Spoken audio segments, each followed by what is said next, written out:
Convido os irmãos a abrirem suas Bíblias no Salmo de número 67.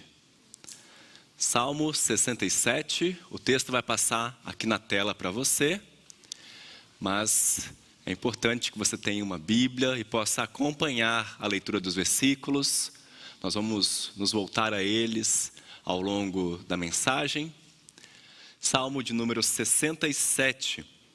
Um salmo dedicado ao mestre de canto, para instrumentos de cordas, salmo e um cântico. Diz assim a palavra do Senhor: Seja Deus gracioso para conosco e nos abençoe, e faça resplandecer sobre nós o rosto, para que se conheça na terra o teu caminho e em todas as nações a tua salvação. Louvem-te os povos, ó Deus, louvem-te os povos todos. Alegrem-se e exultem as gentes, pois julgas os povos com equidade e guias na terra as nações. Louvem-te os povos, ó Deus, louvem-te os povos todos. A terra deu o seu fruto, e Deus, o nosso Deus, nos abençoa. Abençoe-nos, Deus, e todos os confins da terra o temerão. Vamos orar? Ó Deus, nós queremos agradecer pela Tua palavra, que é viva, que é eficaz e que fala poderosamente ao nosso coração. E por isso, com ela aberta diante de nós, pedimos que o Teu Espírito Santo aqueça o nosso coração, abra os nossos olhos para as verdades que o Senhor quer nos ensinar nesta manhã. Que elas sejam verdades que sejam aprofundadas em nossa vida e praticadas em nosso viver diário. É a nossa oração em nome de Jesus. Amém. Eu já expus aqui, numa outra oportunidade, que um dos temas centrais do filme Toy Story é a amizade. E eu peço sua licença para usar novamente a ilustração, esse filme, para trazer uma outra aplicação, um outro tema que também é muito tratado nessa série, que tem a ver com identidade e pertencimento. Não no sentido de pertencer a um grupo, mas de pertencer a alguém. No primeiro filme, Toy Story, depois de aceitar que o Buzz Lightyear não era o seu inimigo e também de convencê-lo de que ele era um brinquedo, o xerife Woody também teve um certo trabalho para mostrar ao astronauta que ele não estava ali à toa, que a sua vida não acabou ao descobrir isso. Descobrir que ele era um brinquedo, ou seja, descobrir a sua identidade, também envolvia descobrir o seu propósito, que era o de se alegrar e de levar alegria para o seu dono. Eles pertenciam ao Andy. No pé deles estava escrito o nome dele de caneta permanente, e o Andy era o maior propósito para o qual eles viviam, eles serviam para alguma coisa. E essa missão do Woody, de mostrar aos outros brinquedos como redescobrir a sua identidade, o seu pertencimento e o seu propósito, é algo que permeia todos os 4 filmes do Toy Story. No primeiro, ele faz isso com o Buzz. No segundo, com a Jessie e com o Bola no Alvo, o seu cavalo. No terceiro, ele precisa convencer o ursinho Lotso. E no quarto, ele faz isso também com o Garfinho. Aliás, no quarto filme, o último filme do Toy Story, existe um diálogo muito interessante entre o Woody e o Garfinho. Se você não assistiu esse filme, basta você saber que o Garfinho é um brinquedo feito de materiais recicláveis. E esse Garfinho está ali passando por, vamos chamar assim, uma grande crise de identidade, porque ele começa a achar que ele não é um brinquedo, ele é lixo. E então o Woody precisa mostrar para ele a marca de caneta permanente no pé, explicar que ele tinha o dono, que o dono foi quem o fez. Esse dono não desprezou o Garfinho, ele não considerava o Garfinho um lixo, mas fazia dele um brinquedo e se alegrava com ele. Então, a missão era levar o Garfinho de volta para o seu lar, de volta para o seu dono. Nós percebemos, meus irmãos, que essa é uma grande missão do Woody nos 4 filmes. Mostrar aos seus companheiros brinquedos que eles foram criados com um propósito.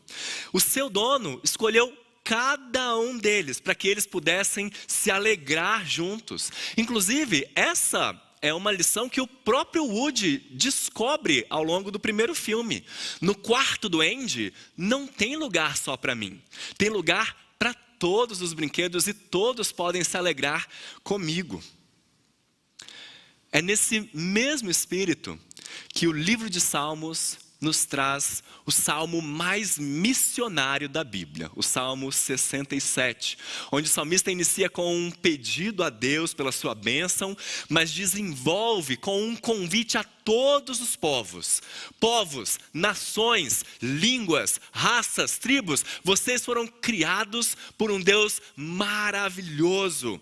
Vocês têm sido guiados com uma finalidade. Há alguém que se preocupa com vocês e que abençoa vocês e que não despreza e nem considera vocês um lixo.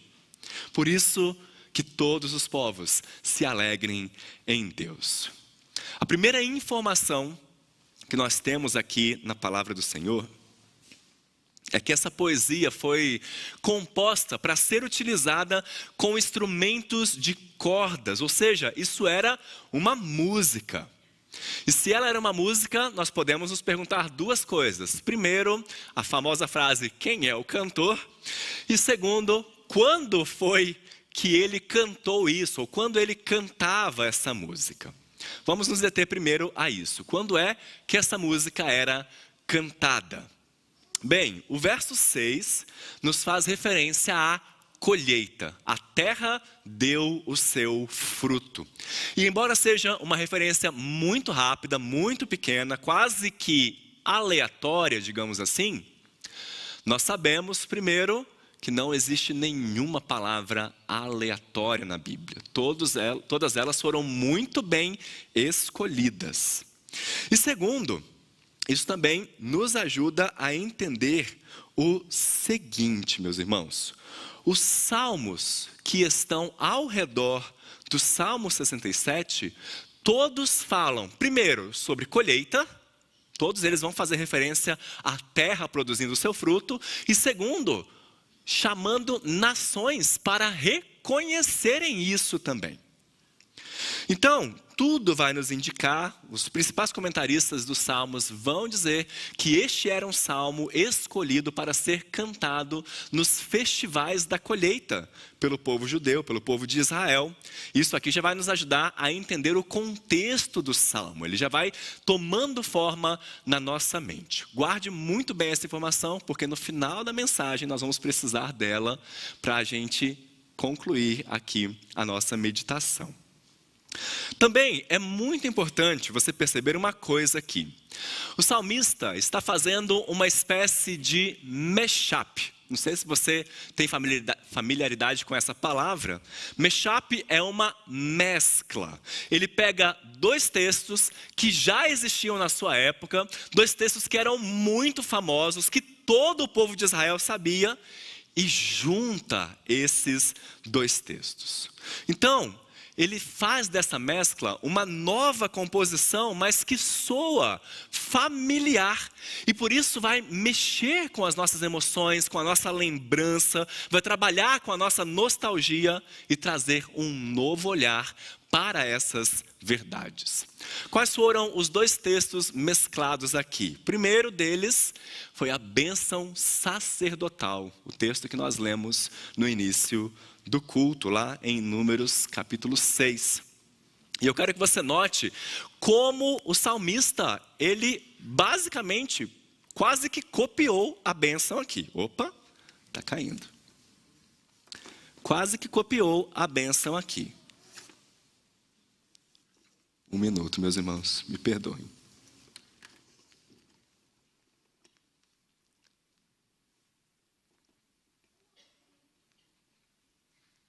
Muito bem, então o que diz a bênção de Arão? E notem como é bem parecido com o versículo 1.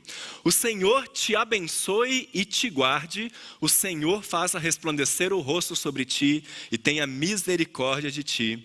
O Senhor sobre ti levante o rosto e te dê a paz. Então, o salmista, ele chama essa bênção à memória, ele traz essa bênção, fazendo algumas pequenas modificações. Uma delas é o destino da bênção.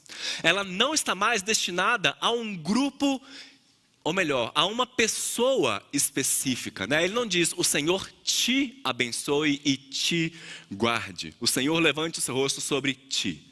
Ele agora traz isso no coletivo. Traz isso para o plural. Seja Deus gracioso para conosco e nos abençoe, faça resplandecer sobre nós o rosto. E o segundo texto que o salmista traz à memória aqui é a vocação de Abraão, que foi citada aqui pelo pastor José Roberto na hora do batismo. Esse que talvez tenha sido, inclusive, um dos textos mais citados neste mês em que nós falamos muito sobre missões, né? Porque ele é um texto missiológico por natureza. Quando Deus chama Abraão para sair da sua terra, sair da casa dos seus pais e ir para uma terra distante, ele faz uma promessa. Lá em Gênesis 12, diz assim, sai da tua terra, da tua parentela e da casa de teu pai e vai para a terra que eu te mostrarei. De ti farei uma grande nação e te abençoarei e te engrandecerei o nome. Se tu uma bênção, abençoarei os que te abençoarem e amaldiçoarei os que te amaldiçoarem e em ti serão benditas, serão abençoadas todas as famílias da terra. Notou que a palavra bênção, o verbo abençoar é muito repetido aqui? Assim como no Salmo 67. O que nós temos então é um grande desenvolvimento dessa bênção de Abraão, porque Deus promete abençoá-lo e abençoar os seus descendentes para que assim eles sejam instrumentos da redenção de Deus, eles levem, eles carreguem essa bênção de Deus para todas as famílias da terra. Então, como nós já adiantamos aqui, o primeiro versículo é uma petição baseada nessa bênção sacerdotal, para que Deus seja favorável ao seu povo. E essa expressão, faça resplandecer o rosto sobre nós, deve nos chamar muita atenção, meus irmãos. Sabe por quê? Porque geralmente, nas religiões antigas, a aparição de uma divindade, ver o rosto de uma divindade, era considerado algo muito perigoso para o ser humano. Teve até uma vez, inclusive, né, que Moisés pediu para ver a face de Deus, e Deus falou, olha, não, se você vir a minha face, você não vai sobreviver. Mas quando o salmista pede que Deus resplandeça o seu rosto sobre o povo, essa imagem é de certa forma revertida, ela é utilizada num sentido benevolente. E o cuidado que nós devemos tomar aqui é não confundirmos o que é ser abençoado nesse salmo. Ser abençoado está intimamente relacionado aí a Deus fazer o seu rosto resplandecer sobre nós. Vejam, quando nós oramos a Deus, pedimos a Deus pelas suas bênçãos, nós geralmente nos referimos àquilo que ou tem incomodado o nosso coração, ou tem trazido alguma aflição para a nossa vida, ou que é um desejo também da nossa alma. Seja aí um sustento, ganhar dinheiro, que Deus nos dê um emprego, que Deus nos dê sucesso em alguma empreitada, que Deus nos ajude a manter a nossa casa, o nosso carro, ter aquilo que nós desejamos. Mas bênção na Bíblia, meus irmãos, vai muito além disso, e principalmente aqui no Salmo 67. Quando o salmista pede pela bênção de Deus, ele pede que o próprio Deus entre num relacionamento pessoal, gracioso com o seu povo. É por isso que ele resgata todos esses momentos da história do povo de Israel. Seja na hora em que Deus entra em contato com Abraão e o chama, o vocaciona e diz: eu vou ser o seu Deus pessoal. Seja na hora em que Arão é convocado para abençoar todo o povo e dizer: olha, vocês têm a bênção de um Deus que é pessoal, um Deus que pertence a vocês. Então vejam, abençoar na Bíblia não tem a ver somente com tomar posse de alguma coisa, receber alguma coisa ou ser atendido nas suas necessidades. Ser abençoado é você ter um relacionamento íntimo e pessoal com o Deus, Criador dos céus e da terra, o Deus Redentor que te transportou das trevas para a sua luz.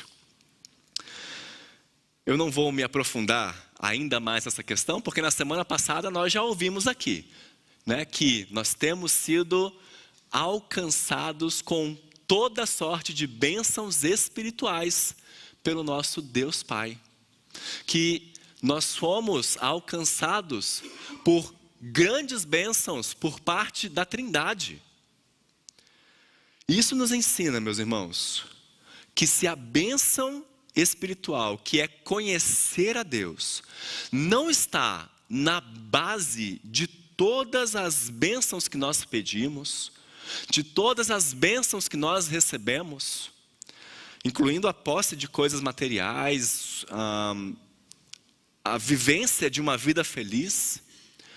Então, tudo isso, essas e outras bênçãos, serão vazias e podem inclusive ser até um engano para nós, uma armadilha perigosa para nós desvirtuarmos o nosso coração. Mas conhecer a Deus e ser favorecido por Ele é a maior bênção que alguém pode experimentar em sua vida. E é por isso que me chamou muita atenção a maneira tão sensível com que o Eugene Peterson traduziu esse verso na sua Bíblia, A Mensagem. Ele traduz assim: Senhor, marca-nos com a tua graça e com tuas bênçãos e sorri para nós. E o salmista vai nos explicar que há um motivo para este pedido. Existe um objetivo pelo qual ele quer ser abençoado. Ele roga pela bênção de Deus, versículo 2, para que se conheça na terra o teu caminho e em todas as nações a tua salvação. O propósito da bênção de Deus sobre Israel era para que os gentios viessem a possuir a mesma bênção, que é conhecer a Deus. Ou em outras palavras, meus irmãos, é para que as nações do mundo pudessem ouvir e pudessem crer no Evangelho e assim serem salvas, e assim serem redimidas, resgatadas, pudessem viver o seu propósito verdadeiro. E como que isso iria acontecer? Como é que as nações poderiam conhecer a Deus? Duas maneiras. A primeira delas é Deus respondendo à oração do primeiro versículo, demonstrando o seu poder ao seu povo. No meu último sermão, eu tive a oportunidade de falar um pouco sobre essa característica aqui. O povo de Israel no Antigo Testamento tinha uma dupla missão. E uma delas era a missão centrípeta. O que é uma força centrípeta? É uma força que atrai para o centro. Então, nesse sentido, o povo de Israel deveria viver de uma forma diferente em comparação com os povos ao seu redor. De tal forma que eles fossem um povo marcado pela justiça, pela preocupação com o próximo, pelo relacionamento pessoal com o Deus verdadeiro. E quanto mais isso acontecesse, mais eles iriam atrair as pessoas de outros povos que reconheceriam esse Deus como o Deus verdadeiro, o Deus justo que está agindo para restaurar os efeitos catastróficos do pecado. Eles seriam abençoados por Deus e os povos reconheceriam isso e iriam querer fazer parte dessa aliança também. Eles deveriam atrair outros povos para adorarem ao Senhor e viver de forma transformadora numa aliança com esse Deus. E essa também é nossa missão hoje. Nós temos esse dever de atrair as pessoas. Quando nós afirmamos conhecer, amar e seguir a Jesus Cristo, fala isso em público. A expectativa das pessoas sobre você imediatamente já sobem. É inegável que a gente passa a ser observado. A nossa conduta, a nossa ética. E infelizmente, nós temos visto que um dos maiores obstáculos ao evangelismo no mundo é o fracasso da igreja em fornecer essas evidências na sua própria vida do poder salvador de Deus. E é por isso que nós precisamos nos perguntar, meus irmãos, será que a minha vida, será que a minha conduta, as minhas escolhas, as minhas palavras mostram a presença de Deus dentro de mim? Será que alguém já olhou para você e já disse, olha, agora eu vejo que realmente Deus faz a diferença na sua vida? E uma segunda maneira dos povos conhecerem a Deus é através da sua palavra. Esse é o conceito que nós vemos aqui no segundo versículo, porque essa é a grande ênfase do livro dos Salmos. É na palavra do Senhor, é na lei do Senhor que nós vamos conhecer os seus caminhos, conhecer a sua salvação. Não é à toa que lá no Salmo 1, o salmista já começa falando que bem-aventurado é aquele que teme ao Senhor, que na sua lei medita dia e noite. E no grande salmo, no salmo central, o salmo 119, nós vemos que nós podemos guardar puro o nosso caminho, como? Observando segundo a sua palavra. Isso significa dizer que se nós desejamos que os povos sejam salvos, se esse é um ímpeto que deve haver em nosso coração, nós precisamos recuperar a ênfase na pregação da palavra de Deus.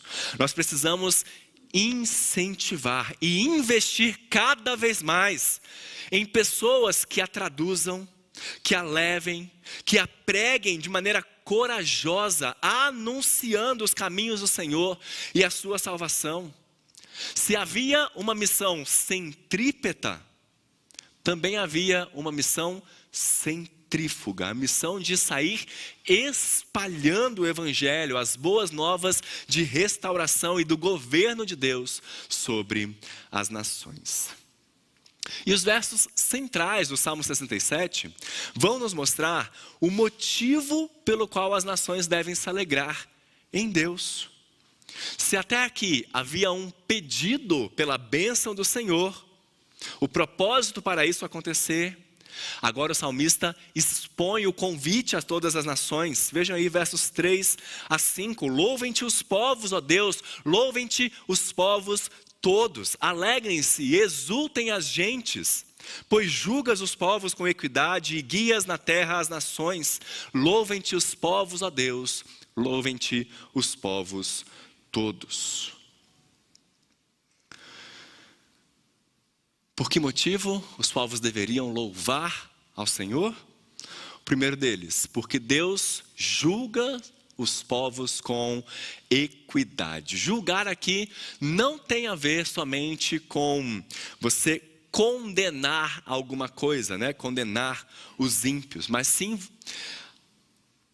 está relacionado à administração do mundo por parte de Deus, as suas decisões sábias que dirigem os assuntos das nações. Deus controla soberanamente as nações.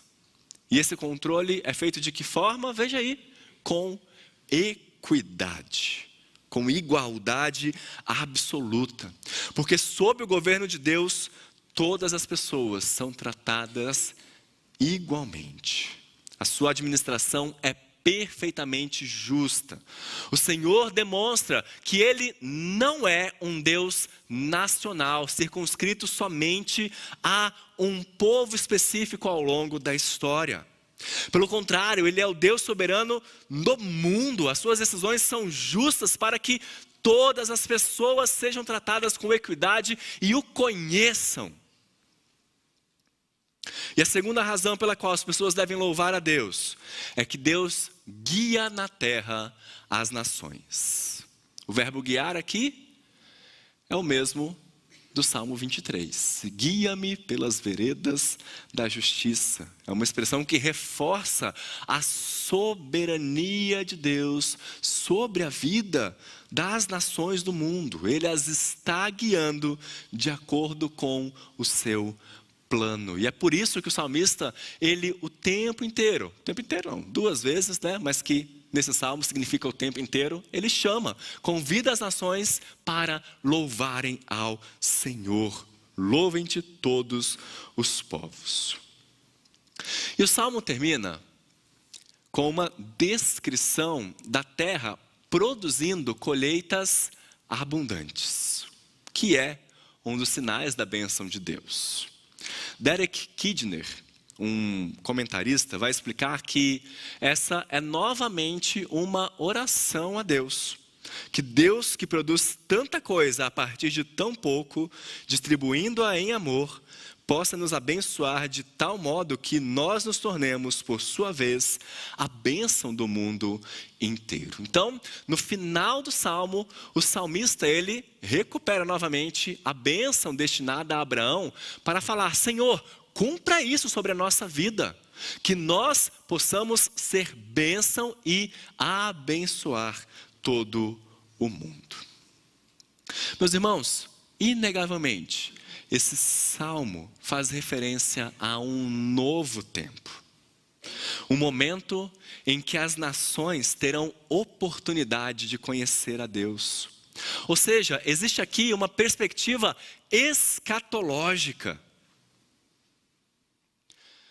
Em uma de suas profecias a respeito do Messias, o profeta Isaías vai falar sobre o rebento de Jessé, ou seja, o descendente de Davi, que se levantaria para julgar os povos com justiça e equidade, guiaria as nações da terra. E dessa forma, o povo de Deus não estaria mais circunscrito ao povo de Israel, mas seria formado por pessoas de todos os povos, tribos, línguas e nações.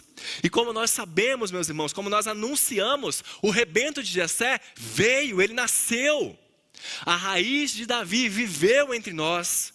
Deus amou o mundo de tal maneira que enviou o seu único filho para que todo o que nele crê não pereça, mas tenha a vida eterna. E é por isso que o Novo Testamento vai nos reafirmar que a crucificação e a ressurreição de Cristo derrubaram a parede de separação que havia entre judeus e gentios. A inimizade que havia entre eles. Lembram lá do Toy Story? Qual é a conclusão que o Woody chegou? O Andy não é apenas o meu dono. Ele é dono de todos esses brinquedos e se alegra com eles, com todos eles, e todos eles podem se alegrar com ele. E assim também conosco. Claro, Deus não nos trata como brinquedos, mas no sentido, meus irmãos, de que Deus não é apenas o meu Deus, ou o Deus da Igreja Presbiteriana de Moema. Ele é o Rei das nações. Todos os povos são chamados para o adorarem. Bendito o nosso Deus e Pai. Texto que nós lemos na semana passada, Efésios 1:3.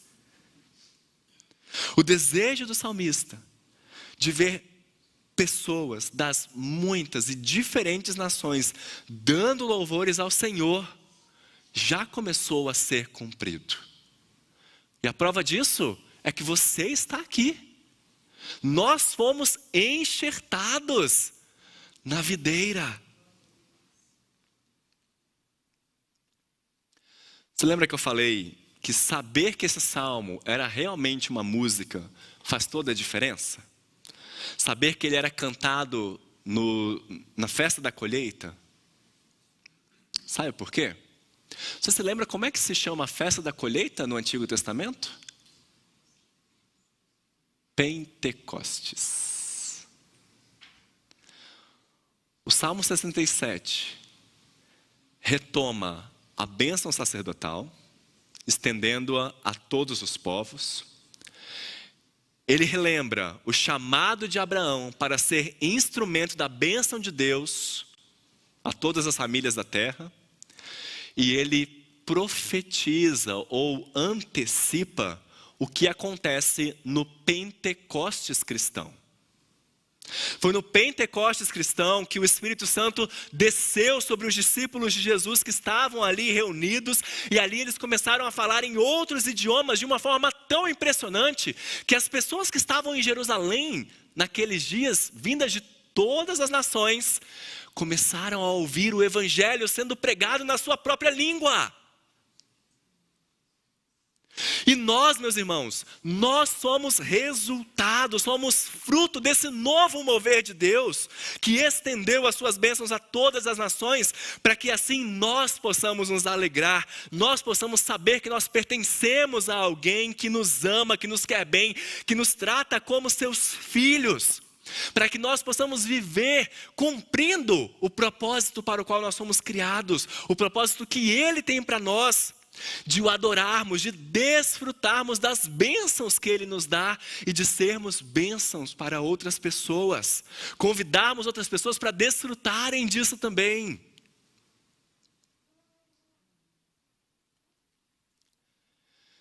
Há muitas coisas que a gente poderia abordar ainda aqui, mas eu queria trazer apenas 2 aplicações desse salmo, além das que a gente já fez aqui durante a mensagem.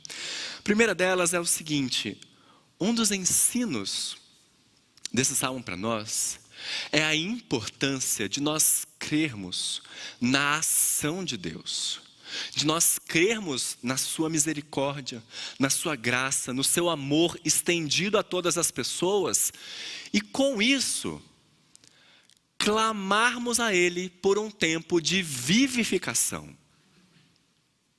É isso que o salmista faz aqui e nos ensina a fazer. Orem a Deus por um tempo em que as nações o conheçam, em que vocês sejam usados para a glória de Deus. Se nós, que somos descendentes de Abraão pela fé, somos herdeiros das bênçãos prometidas a Ele, nós precisamos orar como salmista: Senhor, abençoa-nos. Lembra-te da tua promessa, ó Deus. Resplandeça o seu rosto sobre nós. Abençoa-nos e faça de nós uma bênção. Nós precisamos, meus irmãos, orar para que Deus traga sobre nós um tempo de avivamento. Um tempo para que Ele inflame o nosso coração, que Ele traga despertamento espiritual sobre a nossa igreja, ousadia, coragem para os nossos pastores, para os nossos presbíteros, para os nossos líderes, que nós possamos confiar e nos agarrar nas promessas do Senhor, que age, que trabalha por aqueles que nele esperam e que diz: agindo eu, quem impedirá? Que a nossa igreja seja visitada pelo Senhor e com coragem nós possamos também dizer: Senhor, abençoa-nos, nós precisamos da sua bênção para sermos uma bênção. Amém. E por fim, o Deus que nos abençoa nos chama a administrar da maneira correta essas bênçãos. O Deus que nos sustenta, o Deus que nos dá os recursos necessários para vivermos, nos chama a administrar esses recursos de forma correta. Nós precisamos ser bons administradores de tudo o que nós recebemos. Deus nos chama a sermos canais de bênção para as pessoas ao nosso redor. Deus nos chama a sermos generosos. a devolvermos a Ele nosso dízimo para o cuidado e a manutenção da sua casa, a investirmos as nossas ofertas na proclamação da palavra de Deus a todos os povos, a servirmos, a nos dedicarmos a Ele com alegria, espalhando a sua bênção em nossa comunidade. E por isso nós devemos fazer também como o salmista, chamar todas as pessoas, venham comigo, vamos juntos louvar e adorar a esse Deus que nos abençoa com toda sorte de bênçãos nas regiões celestiais. Devemos chamar todas as pessoas a reconhecerem a soberania e a generosidade de Deus, mostrando que isso daqui que a gente está vendo, isso é apenas uma fagulha. Essas bênçãos que nós recebemos são apenas um vislumbre, uma amostra grátis do que está por vir.